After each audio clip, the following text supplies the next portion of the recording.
Hi everyone, Joe here to give you a little rundown on version Beta 2 of the UI. The major changes that we've done are finalizing all the core functionality that we wanted in the application, so we're pretty happy with this update.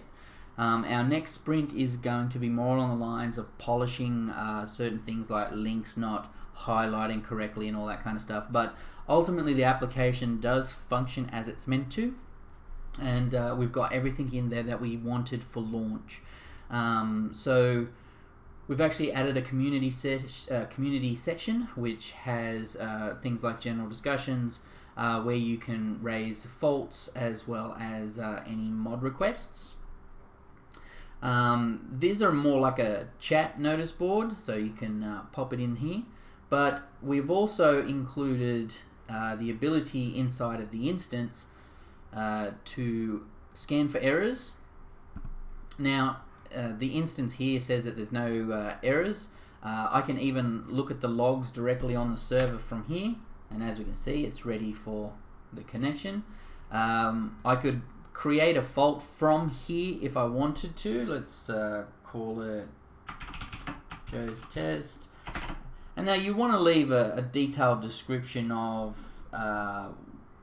what the problem is, so you know, crashes after I log. Whoa.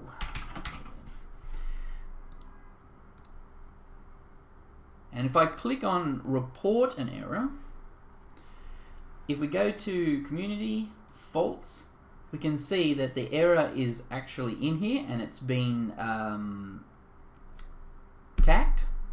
pinned. That's the word, pinned. Now anything that's in here that's pinned is a fault still in progress. So we see this one here doesn't have a pin, which means it's been resolved, or someone generally raised a fault in here. But anything that's pinned was actually a fault or deemed a fault by us, and we're currently working on it. So if you run a fault from inside of the session, you get this kind of error logged from server. So we treat this kind of response as pretty serious, and in here we've actually stored all the information that was live on the server when you generated the fault. So it has the log, it actually has the launch that was used, even the server config details, as well as the config file information. So pretty much everything that was on the server that's important for troubleshooting has been collected and stored inside of the database. So even if your instance is closed down or terminated, you'll still have the logs here for us to investigate, you know, if there was a problem.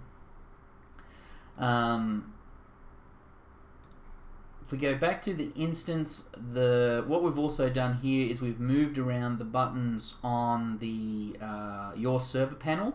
So there's a bit of confusion between restart server, shutdown server, and restart Armor 3. So we divided them up so that this top panel is relevant to the game, Armor 3, the game server, and the information to the bottom is actually more relevant to the server.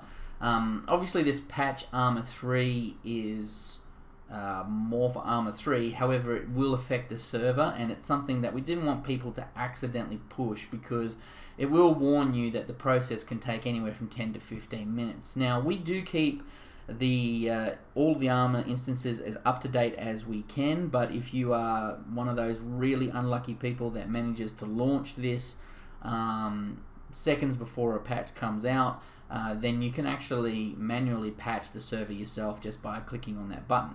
Now it can take anywhere from 10 to 15, it could take 5, it really depends on the response time from Steam. So if you do have to patch the server, we do track that, and if we see that you patched it legitimately, we will automatically credit you back the amount of time that you lost for that patch. We've also added, changed the name from Update and Restart Armor 3, because it is important that if you do any alterations here, that you update and restart the server. Any changes you do here without pressing that button won't be pushed onto the server for use. So that's why we kind of renamed it to update and restart, to kind of illustrate that it's very important that you use that. We've also tuned the saved server settings and the saved server settings. Save, served, okay. Well, maybe we might need to work on the wording there, but we've added the ability to replace, so you can take the current loadout here and replace something that's already been saved, as well as load it and delete it, which was there before anyway. But we've also added the profile custom difficulty, so you can actually alter or change the difficulty settings for the custom difficulty anyway.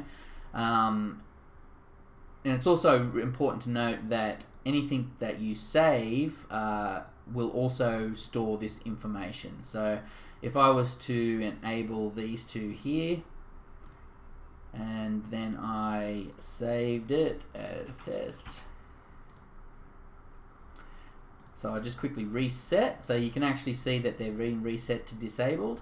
If I load my test one, we can actually see that it has updated those. So when you save settings, it captures all of the information on the screen here that you've selected, as well as the difficulty and profile settings on that panel that we just opened. What else is new? Okay, so we've also added the version IDs in brackets next to the mods, so that if you're unsure of what version we have on the server, it is now listed for each individual mod. We're still fine-tuning this one here, so we're going to have things like subnet masks and stuff like that, but that's still a work in progress. We've gotten this players running on the server working, but it actually impacts the performance of the machine, so we're still trying to work out a way where we can inintrusively access the server, so this is still a work in progress. Not that anyone probably cares, but you have got the ability to check out what's running on the server. So if you really know what any of this stuff means, for the layman, if you're thinking the server is not performing very well, you can open this panel up. If you see anything red, then basically copy and paste that value into the errors and conflicts and let us know, and we'll have to analyze whether or not that's a problem with our system, or whether it's a problem with Armor, or maybe you need a bigger instance to run whatever game you're or mission you're running. As you can see, no one's actually on the server at the moment, so the CPUs are right down. I think that encapsulates everything. Oh, the last one is we've actually set it up so that you can set a default difficulty for the mission that you upload. So when I upload a mission, so I'll actually just do that now. We're going to select a mission. I can actually say by default, when this mission is run, I want it to use the custom difficulty settings. And if we edit that, we can see now the custom settings are active. All right. Okay, that's what I think that's everything that's new with version 2 of the beta user, or the beta interface.